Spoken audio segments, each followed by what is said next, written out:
The kingdom of the divine will in the midst of creatures. Book of Heaven. The call of the creature to the order, the place, and the purpose for which he was created by God. Volume 19. By the Servant of God. Luisa Piccaretta, Little Daughter of the Divine Will. August 27, 1926. Jesus gives the title to the book about his will. As I was in my usual state, my always lovable Jesus made me see the Reverend Father who must occupy himself with the printing of the writings on the adorable will of God. And Jesus, placing himself near him, said to him, "My son, the title you will give to the book you will print about my will is this, the kingdom of the divine will in the midst of creatures. Book of Heaven. The call of the creature to the order, the place, and the purpose for which he was created by God. See, I want the title also to correspond to the great work of my will.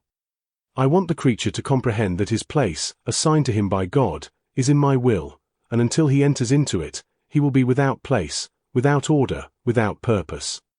He will be an intruder in the creation, with no right at all, and therefore he will go wandering without peace, without inheritance. And I, moved to compassion for him, will cry out to him continuously, enter into your place, come into the order, come to take your inheritance, to live in your house. Why do you want to live in a foreign house? Why do you want to occupy a land that is not yours? And because it is not yours, you live unhappy, and you are the servant and the laughingstock of all created things. All things created by me, because they remain in their place, are in order and in perfect harmony, with all the fullness of their goods, assigned to them by God. You alone want to be unhappy, but of a voluntary unhappiness.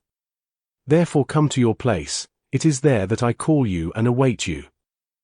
Therefore, he or she who will offer to make my will known will be my spokesperson, and I will entrust to them the secrets of its kingdom."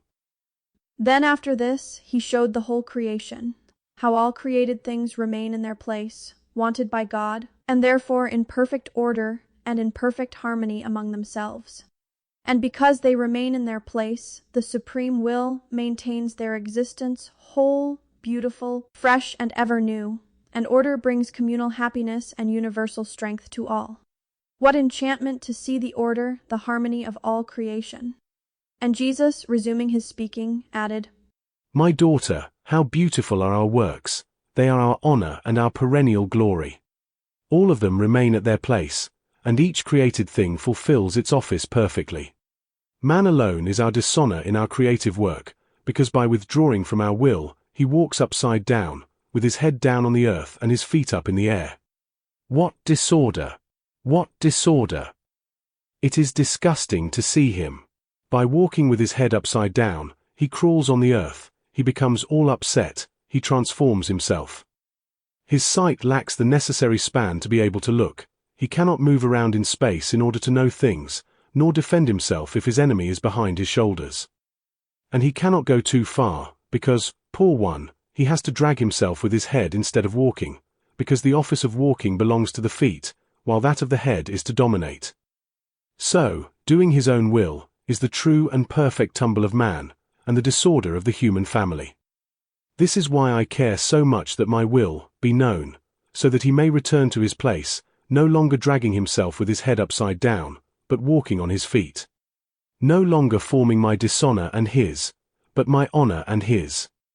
Look, yourself, do creatures not look ugly, in seeing them walk with their heads on the ground? Don't you too feel sorry in seeing them so disordered?" I looked, and I saw the heads down and the feet up in the air.